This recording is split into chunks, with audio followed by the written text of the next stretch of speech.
여러분 안녕하십니까? 여러분 우리 맨큐의 경제학 챕터 18장 생산 요소 시장인데 지난 시간에 이어서요 우리 다른 생산 요소 한번 볼게요. 우리가 이제 노동에 대해서 집중해서 살펴봤는데 노동 시장에서도 수요 공급의 원리가 그대로 적용됐습니다. 노동을 공급하는 사람은 근로자가 공급하고요. 그 다음 노동을 수요하는 사람은 일자리를 제공하는 기업이다 이렇게 생각하시면 되겠죠. 자, 근데 생산 요소에는요 이렇게 노동 이외에 토지와 이렇게 자본이 있습니다. 이런 것들에 대해서도 볼게요. 먼저 자본에 대해서 보시면 자본은 캐피탈 이렇게 나왔습니다. 캐풋이라는 가축이라는 단어에서 유래했는데 거기 보시면 생산 과정에 사용되는 우리는 장비와 설비를 바로 자본이다 이렇게 얘기하는 것입니다. 아시겠죠? 그래서 교재 다음 줄에 한번 보시면 네 번째 줄에 보시면 한 경제에 존재하는 자본은 과거에 생산된 재화로서 현재 새로운 재화와 서비스 생산에 투입되는 재화를 의미한다. 이렇게 나와 있네요. 그러니까 우리가 과수원 생각해 볼게요. 과수원 이렇게 한번 보시면 과수원의 예에서는 나무에 오르기 위한 사다리 사과를 운반하기 위한 나무 거기 과수원에 사다리 또는 사과를 운반하기 위한 트럭, 그냥 트럭이라고만 쓸게요. 트럭. 이런 게 필요하죠. 이게 다 자본이야. 또 사과를 저장하는 창고.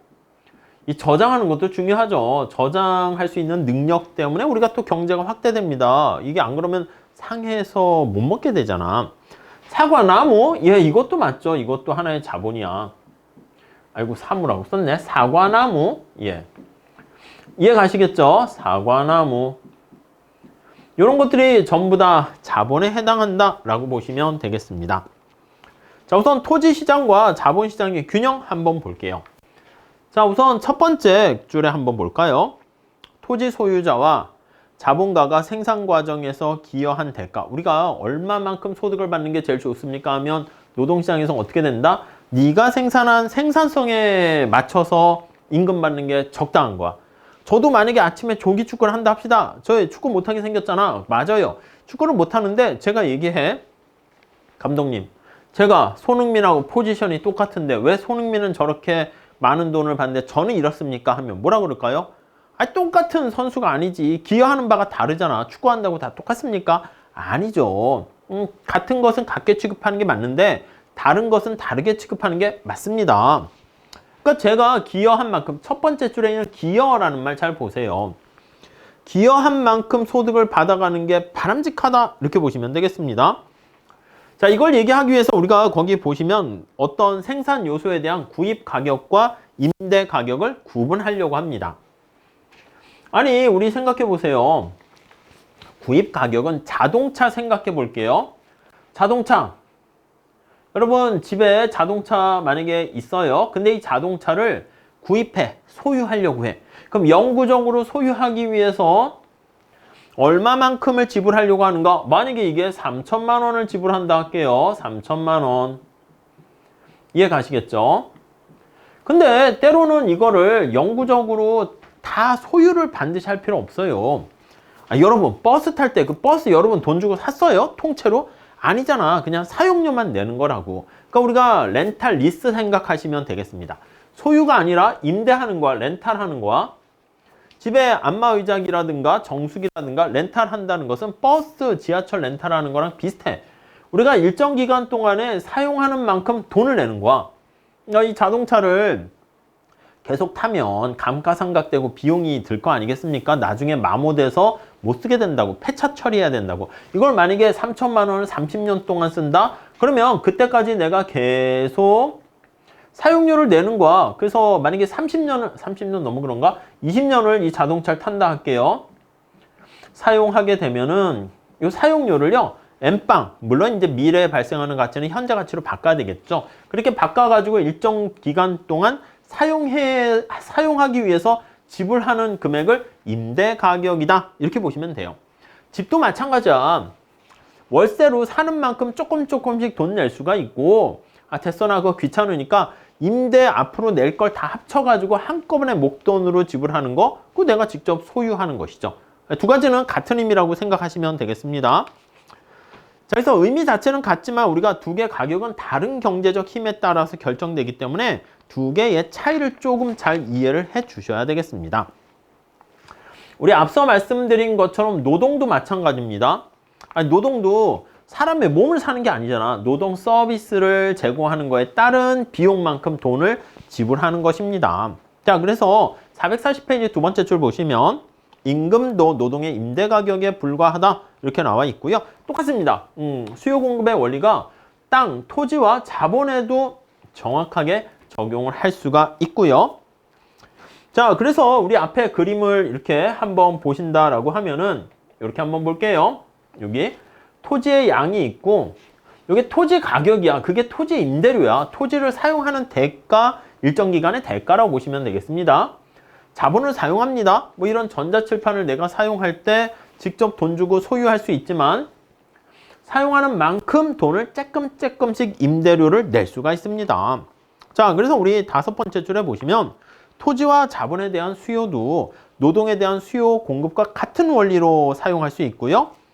과수원 주인이 토지를 얼마나 임대하고 토지를 수요하는 게 과수원 주인이 되는 거 아니겠습니까? 과수원 주인이 얼마나 임대를 하고 그 다음에 사다리를 몇 개를 임대해야 될지 이거 사다리야. 그래서 과수원을 위한 토지에 대한 임대 얼마나 해야 되지? 이거 사다리에 대한 임대할 때 수요가 얼마나 되지? 네, 그런 것들 얘기하게 됩니다.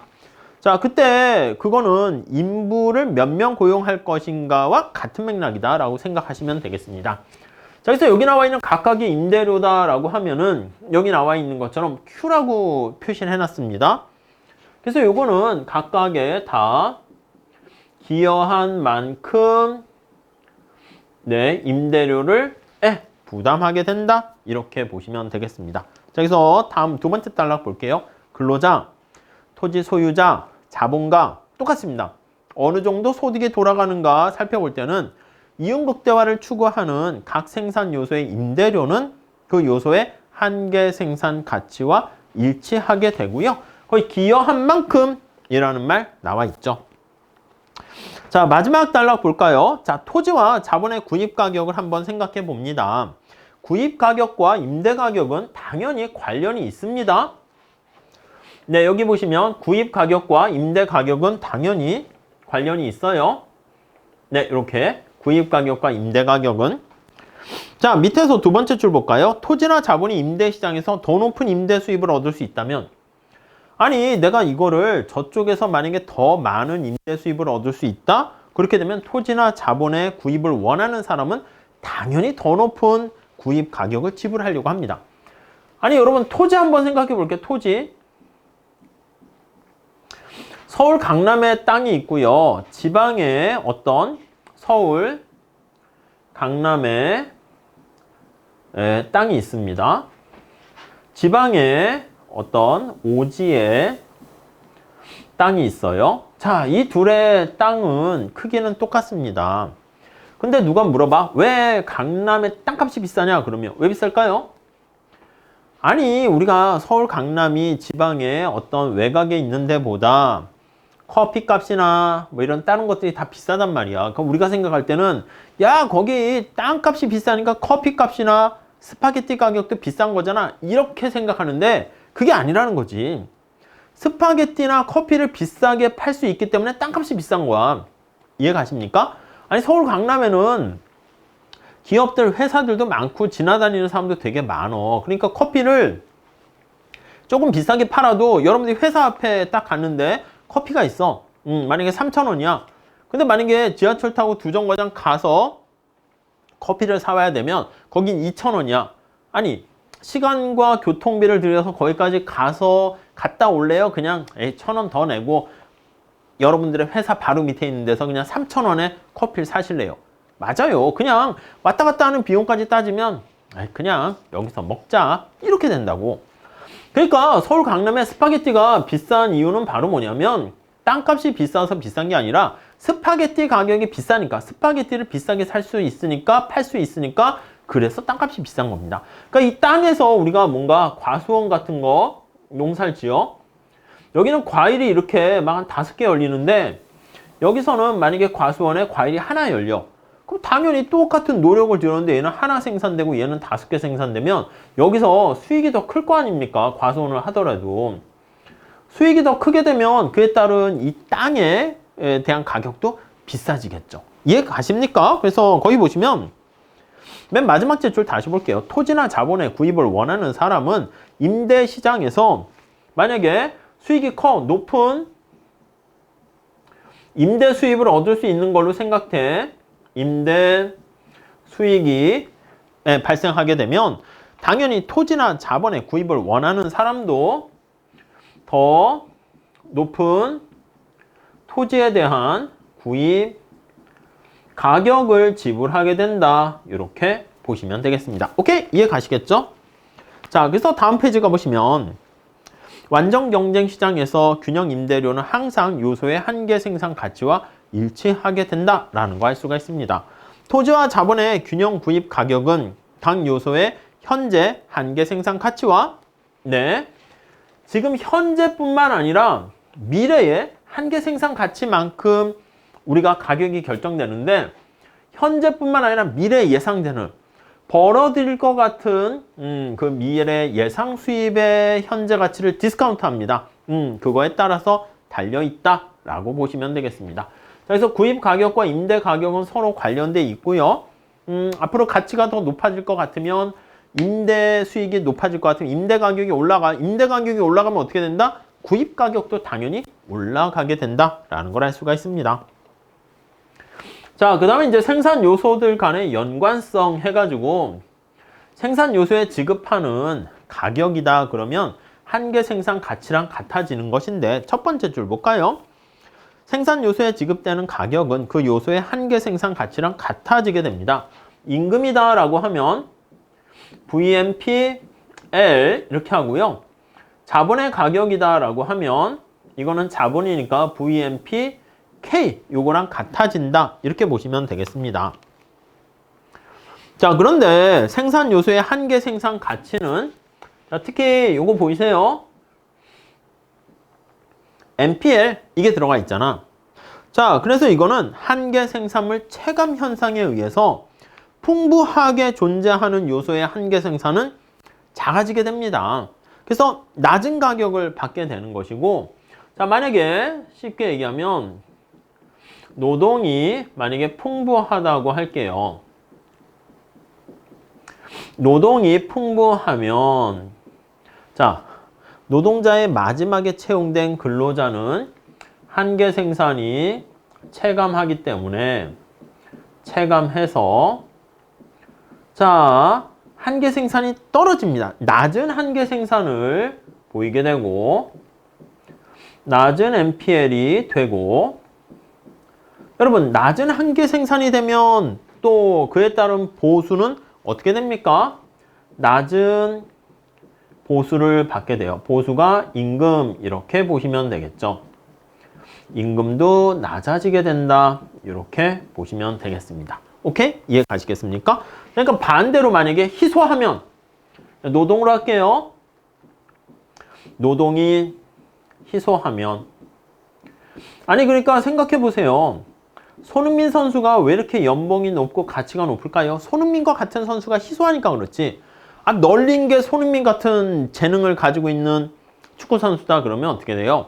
아니, 손흥민의 가치는 낮게 되니까 임금도 낮게 되겠죠. 그러니까 희소하면 희소할수록 반대로 노동의 한계 생산이 높아져요. 그러니까 이거는 P 곱하기 MPL을 나타내는 VMPL이 당연히 높아지게 됩니다. 자, 이렇게 되면은 어떻게 돼? 거기 나와 있는 것처럼 높은 가격을 받는다. 그러니까 임금도 거기에 맞춰서 올려줘야 되기 때문에 임금도 올라가게 된다라는 것을 알 수 있습니다. 자, 이렇게 되어 있고 그 다음에 또 두 번째 단락 요소의 공급량이 변화하게 되면 그 영향은 생산 요소 시장에만 국한되지 않고 다른 요소의 수량에도 영향을 미칩니다. 그래서 어떤 사건으로 인해 가지고 한 생산 요소의 공급이 변하면 그 요소의 수입뿐만 아니라 다른 요소의 수입에도 영향을 미친대. 예를 통해서 볼게요. 거기 예가 잘 나와 있어요. 한번 예를 보시면 자, 태풍이 불었습니다. 태풍이 불었네. 태풍. 과수원 시장이 별로 좋은 게 아니겠죠. 그래서 이 일대 과수원 인부들이 사과 딸 때 사용하는 사다리가 망가진 거야. 태풍으로. 사다리가 박살났어요. 파괴됐어. 박살났습니다. 자, 사다리가 이렇게 박살나게 되면 어떻게 돼? 과수원 인부를 비롯한 다른 생산 요소의 수입이 어떻게 되는가? 여러분, 사다리가 바로 뭐냐면 이게 자본이거든. 사다리가 없으면 근로자의 생산성이 떨어지게 된다고. 높이 있는 사과를 열매를 따는데 힘들다고요. 그러니까 거기 나와 있는 것처럼 사다리 공급이 감소했어. 사다리 공급이 감소합니다. 제가 그림을 그리지는 않아도 되겠죠. 사다리 K 캐피탈이야. 공급이 감소하게 되면 여기다 살짝 그릴까? 사다리 가격 여기 K. 그럼 사다리에 대한 공급, 사다리에 대한 수요 이렇게 나와 있는데 사다리에 대한 공급이 감소하게 되면 여기 나와 있는 것처럼 임대료가 올라가게 된다는 것을 알 수 있습니다. 이렇게 올라가게 되는 것을 알 수 있습니다. 오케이? 사다리 임대료가 상승합니다. 자, 그러고 만약에 공급이 감소했어. 만약에 사다리를 안전하게 잘 보관한 사람들은 어떻게 돼? 사다리가 희소해지잖아. 여기 나와 있잖아. 희소. 자, 그렇기 때문에 사다리는 희소하게 되고요. 희소하게 되고 그 결과 거기 나와 있는 것처럼 공급이 줄어드니까 사다리 임대료는 이렇게 상승한다라는 거 알 수가 있습니다. 오케이? 그러니까 사다리가 희소해서 사다리를 공급하는 사람은 어떻게 돼? 공급자는 아니면 임대를 해주는 사람들은 이득을 얻게 됩니다. 똑같은 사다리에 대해서 빌려주는데 임대니까 빌려주는 거죠. 대가를 더 많이 받게 되는 거 알 수가 있습니다.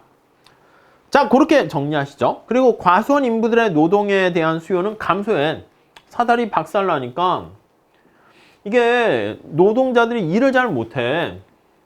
노동의 한계 생산이 떨어집니다. 한계 생산이 하락하면 자, 노동의 한계 생산이 하락하게 되니까 임금도 어떻게 된다? 예, 맞아요. 하락하게 된다라는 것을 알 수가 있습니다. 오케이? 뭐 그 정도 정리하시면 되겠습니다. 자, 그래서 일반적인 결론은 다른 생산 요소의 공급이 변화하게 되면 사다리의 공급이 변했죠. 그렇게 되면은 여기 나와 있는 노동시장이나 그런 데에도 영향을 미치게 된다라는 걸 알 수가 있겠습니다.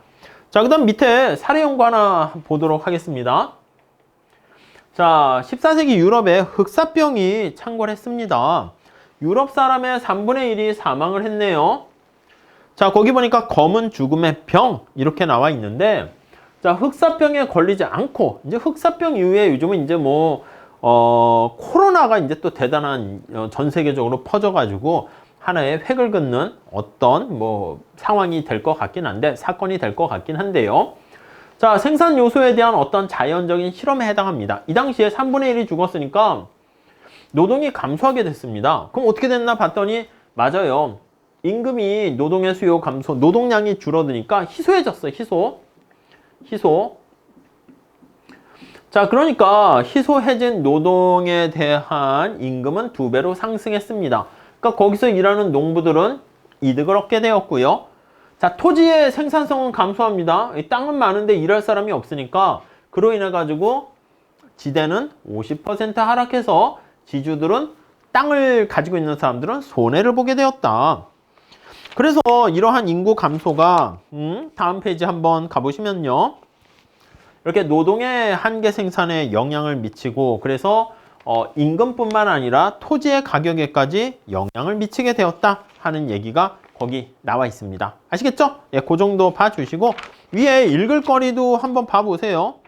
이민의 승자와 패자 해서 보야스 교수가 쓴 칼럼인데 한번 체크해서 보시면 될 것 같습니다. 자, 간단한 퀴즈를 풀면서 마무리 짓도록 할게요. 9번 한번 봅시다.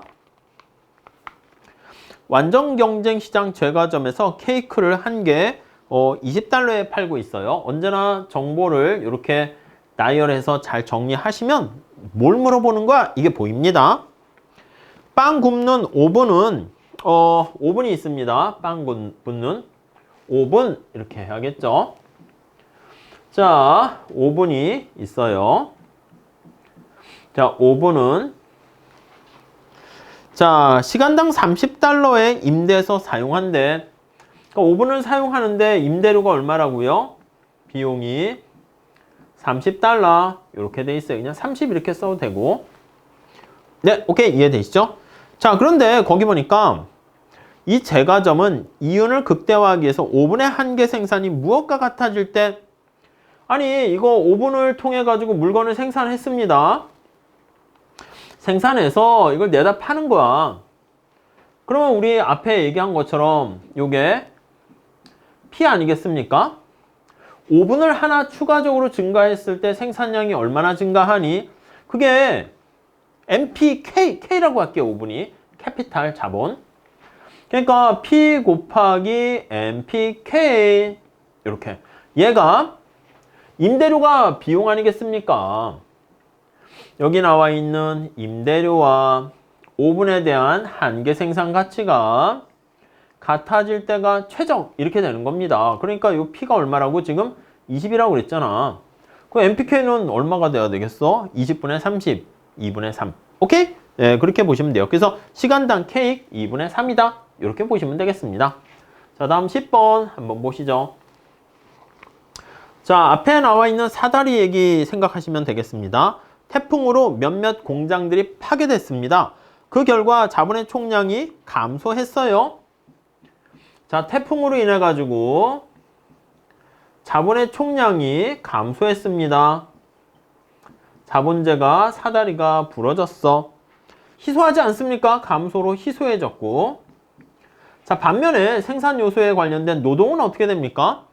자본이 감소됐으니까 노동은 오히려 남아도는 거야. 풍부해진 거야. 증가했다기보다는 아니 생각해보세요. 노동자 한 명당 사다리가 하나씩 쓴다 해볼게요. 노동자 10명 있고 사다리 10개 있으면 괜찮은데 사다리가 지금 5개밖에 없어. 그럼 노동자들 5명만 사다리 쓸 수 있고 나머지 5명은 어떻게 됩니까?